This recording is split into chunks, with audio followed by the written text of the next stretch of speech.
Hello, everybody. Thank you for joining me. I'm Dorothy. We're going to talk about the astrology for the next 3 days. So that is October 13, 14, and 15. Now, there's a lot of adjustments that need to happen, which means we need to be as flexible as we can. So I'm going to dig into that in just a moment. When we're finished with the astrology, we always love to do the astro dice. It's just a fun tool. 3 dice, we roll it. Spirit gives us a little extra message for the day. And then we pick a card from this deck. So I've been doing this off and on since January. Yeah, it's a long time. Let's get started. I'm going to share my screen with you. So those of you who love astrology, you get to see what I'm looking at. And if you're here to gain insight, the purpose of this video and giving you that insight for what is present for everybody for the next 3 days. Everybody, it's not specific to your zodiac sign. So this is fantastic overall view that we all will feel these things, but we will all feel these things in a different way. So to read it for each specific zodiac sign, that really doesn't work. So let's get started. We have on Thursday, October 13th at 1 p.m. Eastern Daylight Time. So just adjust to your own time zone. Venus makes the quincunx to Uranus. This is what it looks like. Here's Venus at 17 Libra in her own sign. She's loving it here because she's asking us to focus on the important relationships in our lives. But it also is about, where that balance is for you, for me. What is the balance in our lives? Do we feel it? Okay. She's making us very aware if you have that balance in your life. Today, on Thursday, October 13th, with this Venus making the quincunx to Uranus, here it is. That's what it looks like in the astrology, this green dotted line, 150 degrees apart. That's about making significant adjustments. And the reason that is about making adjustments is there is nothing in common between Libra and Taurus. And plus, we have Venus, again, the relationship, the harmony, the balance. It can also be finances, but with Venus and Libra, it typically represents the value that we have in our relationships. Making this quincunx to Uranus, again, we need to find a way or figure out what adjustment has to happen. We're in this feeling of like, what can I do to find more balance for myself and or my partner? All right. Simultaneously, which we're going to get to in a moment. Well, I'll just tell you all of them all together. Anyways, here we are. Simultaneously, we also have, back to the 13th, the Sun quincunx Neptune. That peaks in 2 days. I'll tell you about that in one moment.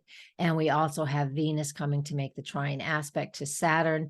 That's all of these are happening right now. I'm posting this on the Wednesday. Yes, the 12th. I'll post this. So we are already feeling these. The dates are when they are in their exact connection.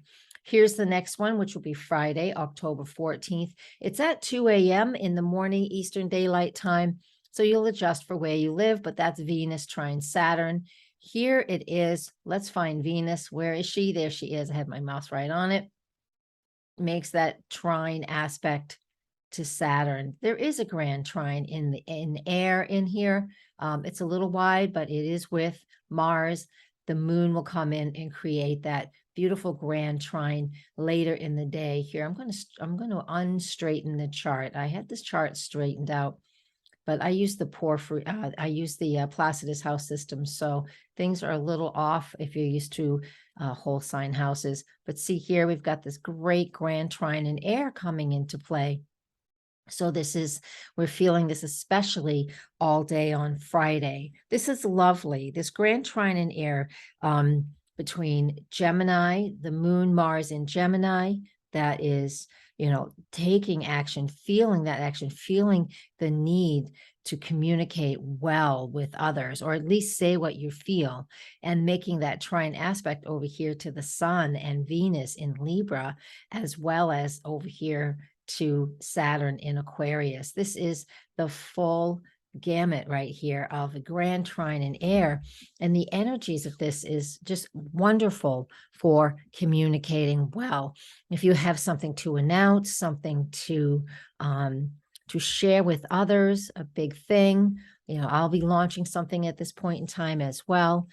This is something that is for Friday, super good for reaching your marketing if you want to, or just reaching out to somebody that you haven't had any contact with in a long time, or you need to connect with them. So that's that piece. But another thing that we can do with an air trine like this is also come up with brilliant ideas, new thoughts, new processes, writing. If you had a writer's block, I mean, of course it's specific to each chart, but if you felt you were in a blockage of some sort in your communicating, the energy of this grand trine in air is certainly helpful. Just be aware and open to making some of those adjustments and some of those tweaks. That's what the quincunxes represent. Okay. And that's where we come in for Sunday, the 16th, the Sun quincunx Neptune. And here's the sun, and here it is making that 150-degree angle to Neptune. Venus will do it in a couple of days. I'll talk about that in the next video. So we have the energy here of a lot of flow is available to us if we stay open to it. And with that being said, a lot of flow, but we also is important that we remain adjustable and flexible. So if something comes to us, we're just not so rigid that we can't see another opinion or another viewpoint, or just allow a whole new idea to come through. I'm always open for that. Being the Gemini that I am always open and ready and available for those new ideas. I have a project book. If you follow me, you know this. I have a project book. I'll write everything in there that I know, and some ideas will come to fruition and become projects and happen, and then some won't. So that's how that goes. You guys, what I am announcing is on Friday, I will announce when I'm going to be doing my lecture for the Astrology of 2023. It's going to be a little bit different format than what I usually do. I usually do it with my colleague, Darlene Chadbourne. She does the numerology. However, this year, it's not happening like that. So I'm going to be doing the astrology. I'm going to be recording it ahead of time, and then I will have it out there for you to purchase if you like. That's a great way to support me. All right. Because I do a lot of free content here, which I'm perfectly happy with, but I am also open to financial support since this is my profession. We're going to roll the dice. And what we say here is to spirit, it's like either give us extra information about what we just talked about, or if you have a question, now is the time you can pose that question. And let me roll. And we have Venus in Pisces in the second house is what came up. What does that mean? So we did just talk a lot about Venus. So in this roll of the die, it's not related to the astrology specifically, but it's energy, additional energy content. Venus, what we love, what we value in Pisces. So we value Pisces qualities. What are those Pisces things?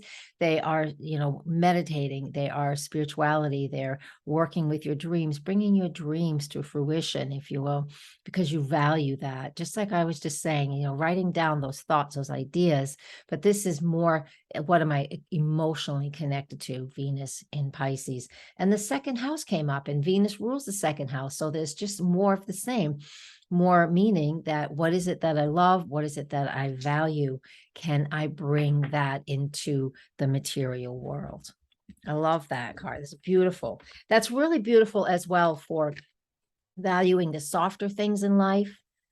If things feel too hard and you're oversensitive these days, I mean, there's just an overwhelm of information and content out here.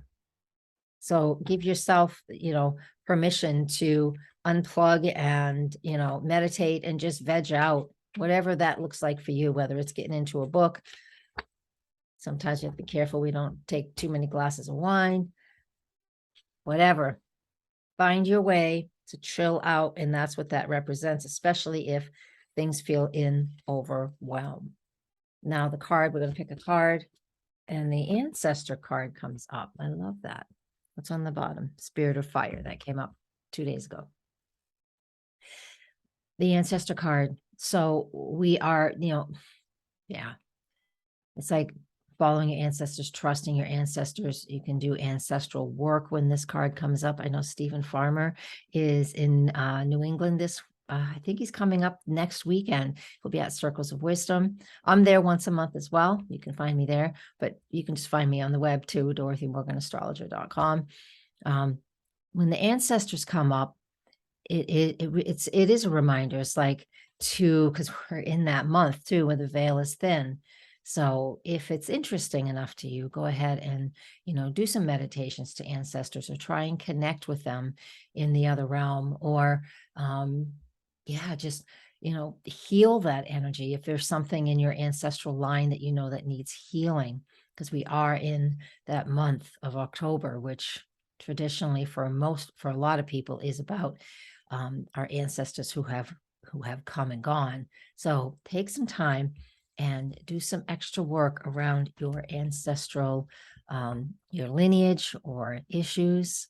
Those are always Scorpios coming. So those are always important things that we can do during this Scorpio time period. All right, guys, thank you so much. And I'm going to give you guys an extra bonus in a couple of days.